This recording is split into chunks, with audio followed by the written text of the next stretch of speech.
नमस्कार। मैं राजा भारत की आत्मा हूं। मुझसे ही आपके देश का नाम पड़ा भारत। मैंने इतिहास की बहुत सारी घटनाएं अपने अंतःकरण में समाये रखी हैं। ये आपको अपने गौरवशाली इतिहास और तुम्हारे शूरवीरों के साहसिक कार्यों से अवगत कराएंगी। आज मैं आपको कहानी सुनाता हूं एक अनोखे वीर पुत्र की, जिसका नाम था छत्रपति शिवाजी महाराज। सन 1627 ईस्वी पूरे भारत पर मुगल साम्राज्य का आधिपत्य था।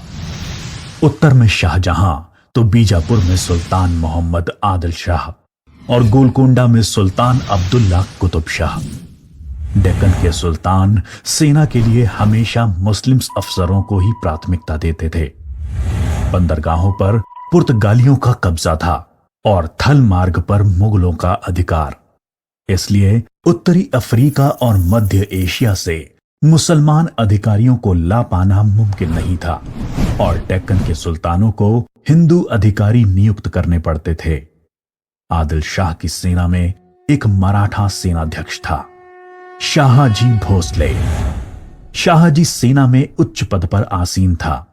सन 1630 में महाराष्ट्र में जुन्नर के समीप शिवनेरी के किले में उनके और जीजाबाई के यहां एक पुत्र का जन्म हुआ। स्थानीय देवी शिवाय के नाम पर पुत्र का नामकरण हुआ, जो आगे चलकर छत्रपति शिवाजी महाराज के नाम से विश्व विख्यात हुए। शिवाजी के पिता काफी समय घर से दूर रहे थे, इसलिए बचपन में उनकी देखरेख माता जीजाबाई और गुरु दादोजी कोंडेव ने की। दादोजी ने उन्हें युद्ध कौशल और नीति शास्त्र सिखाया, तो जीजा माता ने हिंदू धार्मिक कथाएं। जब दादोजी का सन 1647 में निधन हुआ, तब उनका यह मानना था कि शिवाजी अपने पिता की ही तरह आदिल शाह की सेना में उच्च पद पर आसीन होंगे, लेकिन विधि को कुछ और ही मंजूर था। सन 1646 के समय भारत में किसी हिंदू शासक का अपना स्वतंत्र राज्य स्थापित कर पाने के लिए इन तीन परिस्थितियों का पूरा होना जरूरी था। एक, कि वो शक्तिशाली साम्राज्यों के केंद्र से दूर हों, जमीन खेती के लिए अनुपयोगी हो और जंगलों से घिरा हुआ हो, ताकि छापामार युद्ध या गुरिल्ला वॉरफेयर करा जा सके। ये परिस्थितियां 1646 में शिवाजी के लिए अनुकूल बनी, जब उन्होंने स्थानीय किसानों मावली के समर्थन से अपनी सेना का निर्माण किया। शिवाजी को भली भांति याद था कि किसी भी साम्राज्य को स्थापित करने के लिए किलों की क्या महत्व है। इसलिए सिर्फ 15 साल की उम्र में ही उन्होंने आदिल शाही अधिकारियों को रिश्वत देकर तोड़ना, चाकन एवं कोंडना किलों को अपने अधिकार में कर लिया। इसके बाद उन्होंने आबाजी सोमदेव की मदद से थाना, कल्याण और भिवंडी के किलों को मुल्ला अहमद से छीनकर अपने अधिकार में कर लिया।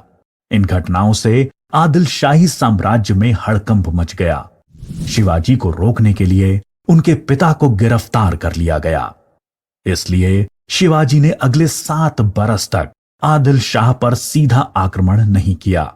शिवाजी ने यह समय अपनी सेना को बढ़ाने और प्रभावशाली देशमुखों को अपनी ओर करने में लगाया। धीरे धीरे उन्होंने एक विशाल सेना खड़ी कर ली, जिसके घुड़सवार नेताजी पलकर ने संभाल रखी थी और पैदल सेना यशाजी कनक ने। अब तक शिवाजी के पास 40 किले भी आ चुके थे। शिवाजी के बढ़ते प्रभाव को रोकने के लिए सन 1659 में बीजापुर की बड़ी साहिबा ने अफजल खान को 10,000 सिपाहियों के साथ शिवाजी पर आक्रमण करने का हुक्म दिया। अफजल खान अपनी क्रूरता और ताकत के लिए जाना जाता था। उसने शिवाजी को खुले युद्ध करने के लिए उकसाने के लक्ष्य से बहुत सारे मंदिरों को तोड़ डाला और कई बेगुनाह नागरिकों का कत्ल कर डाला। लेकिन शिवाजी ने चतुराई और रण कौशल का परिचय देते हुए छापामार पद्धति से युद्ध चालू रखा। इस समय वो प्रतापगढ़ किले में रहे, जो कि चारों तरफ से घने जंगलों से घिरा हुआ था। अंत में अफजल खान ने शिवाजी को धोखे से मारने की साजिश रची। उसने शिवाजी को मिलने का न्योता भेजा। जब वो मिले, अफजल खान ने अपनी मजबूत पकड़ में शिवाजी को दबाकर मार डालने का प्रयास किया। शिवाजी पहले से तैयार थे। अपने छुपा कर रखे हुए बाग नाका से उन्होंने अफजल खान का पेट ही चीर डाला, जो कि उनसे 2 गुना विशालकाय था। इसके बाद प्रतापगढ़ की लड़ाई में शिवाजी ने अफजल खान की सेना को करारी मात दी। शक्तिशाली अफजल खान की हार से बीजापुर का सुल्तान स्तब्ध रह गया। अब की बार रुस्तम जमान को भेजा गया। 28 दिसंबर 1659 को शिवाजी ने रुस्तम जमान की सेना पर सामने से हमला बोल दिया। साथ ही उनकी सेना की 2 और टुकड़ियों ने दोनों दिशाओं से रुस्तम की फौज पर आक्रमण कर दिया। रुस्तम जमान शर्मिंदाजनक स्थिति में लड़ाई के मैदान से अपनी जान बचाकर भाग गया। सन 1660 में आदिल शाह ने अपने सेनापति सिद्दी जौहर को शिवाजी पर हमला करने के लिए भेजा। शिवाजी पन्हाला किले में थे और सिद्दी जौहर की सेना ने किले को चारों ओर से घेर लिया। शिवाजी ने सिद्दी जौहर को मिलने का न्योता दिया और जब वो मिले, आदिल शाह को संदेश भिजवा दिया कि सिद्दी जौहर उनसे गद्दारी कर रहा है। इससे आदिल शाह और सिद्दी जौहर के बीच लड़ाई छिड़ गई, जिसका फायदा उठाकर शिवाजी एक रात अपने 5000 सिपाहियों के साथ पन्हाला किले से बाहर निकल आए। बाजी प्रभु देशपांडे ने न सिर्फ सिपाहियों के साथ दुश्मन सेना को उलझाए रखा, जिसकी वजह से शिवाजी सकुशल विशालगढ़ पहुंच गए। इस लड़ाई में बाजी प्रभु देशपांडे को अपने प्राणों से हाथ धोना पड़ा। उनको महाराष्ट्र के इतिहास में एक महान योद्धा माना जाता है। इसके बाद बीजापुर की बड़ी बेगम ने औरंगजेब से शिवाजी को पकड़ने के लिए विनती करी। उसने अपने मामा शाइस्ता खान को 1,50,000 सैनिकों के साथ शिवाजी से युद्ध करने भेजा। शाइस्ता खान ने अपनी विशाल सेना के बल पर पुणे पर कब्जा कर लिया और शिवाजी के निवास स्थान लाल महल पे अपना बसेरा डाल दिया। शिवाजी ने चालाकी से अपने 400 सिपाहियों के साथ शादी के बारातियों के वेश में पुणे में प्रवेश कर लिया। रात के समय उन्होंने सीधे शाइस्ता खान के ऊपर खतरनाक हमला बोला। खान ने खाकी से कूदकर अपनी जान बचा ली, पर शिवाजी की तलवार की वार से अपनी 3 उंगलियां गंवा बैठा। उंगली तो गई और इज्जत भी। फिर शिवाजी ने सन 1664 में मुगल व्यवसायी केंद्र सूरत पर आक्रमण करके उसको तहस नहस कर डाला। औरंगजेब आग बबूला होकर 60 वर्षीय राजपूत सेना नायक मिर्जा राजा जय सिंह को अपने 1.5 लाख सैनिकों के साथ शिवाजी से लड़ने के लिए भेजा।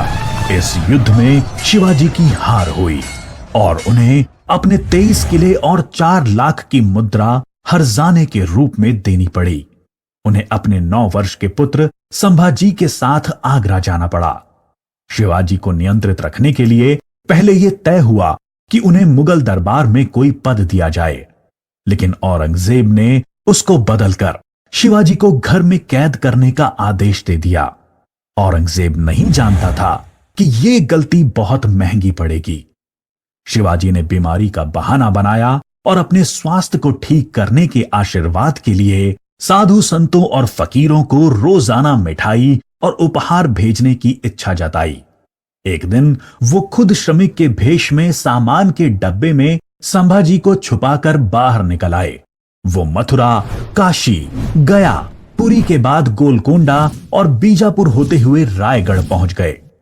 1670 तक शिवाजी ने कई लड़ाइयां लड़ते हुए 4 महीनों के भीतर अपने राज्य का बड़ा हिस्सा मुगलों से स्वतंत्र करा लिया। सन 1671 से 1674 तक औरंगजेब ने भरसक प्रयास किया शिवाजी को अपने अधीन करने का, लेकिन वो बुरी तरह से असफल हुआ। उसने अपने उत्तम योद्धाओं जैसे दाऊद खान और मोहब्बत खान को शिवाजी से लड़ने भेजा, लेकिन सबको मुंह की खानी पड़ी। इसके साथ ही सन 1672 में अली आदिल शाह की मृत्यु हो गई और बीजापुर सल्तनत की स्थिति में चला गया।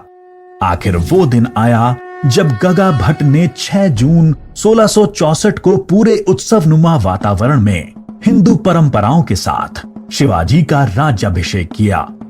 वो मराठा के राजा बने और कई सदियों के अंतराल के बाद हिंदू रीतियों, तिलक, जनेऊ और वेदों के उच्चारण के बीच किसी राजा का राज्याभिषेक संपन्न हुआ। शिवाजी की महानता सिर्फ उनकी बहादुरी और युद्ध कौशल में ही नहीं थी, वो एक योग्य प्रशासक भी थे। उन्होंने धर्म के आधार पर कभी किसी के साथ पक्षपात नहीं किया। उनके कई अधिकारी, यहाँ तक कि उनके व्यक्तिगत अंगरक्षकों में कुछ मुसलमान भी थे। उन्होंने कभी किसी भी नारी का निरादर नहीं किया, यहाँ तक कि युद्ध में हारे हुए दुश्मनों की स्त्रियों को भी सम्मान सहित वापस भेज देते थे। गुरिल्ला युद्ध, किलों का उपयोग और नवसेना का निर्माण भारत में पहली बार शिवाजी ने ही करा। उन्होंने 4 किलों तथा 2000 सैनिकों से शुरुआत की थी और उनकी मृत्यु के समय तक ये गिनती 300 किलो एवं 1 लाख सैनिकों की हो गई थी। मार्च 1680 में शिवाजी का स्वास्थ्य खराब हो गया। तेज बुखार और पेचिस के चलते 5 अप्रैल 1680 को 52 साल की छोटी सी उम्र में इनका स्वर्गवास हो गया। औरंगजेब ने सोचा कि शिवाजी की मृत्यु के बाद मराठा राज्य खत्म हो जाएगा, लेकिन ऐसा हुआ नहीं। पहले उनके पुत्र संभाजी ने और उसके बाद छत्रपति राजा राम ने मराठा शासन की बागडोर संभाली। औरंगजेब को करीब 25 सालों तक मराठाओं के साथ युद्ध लड़ना पड़ा, जिसकी वजह से वो अपनी मृत्यु के समय तक पूरी तरह से बर्बाद हो चुका था।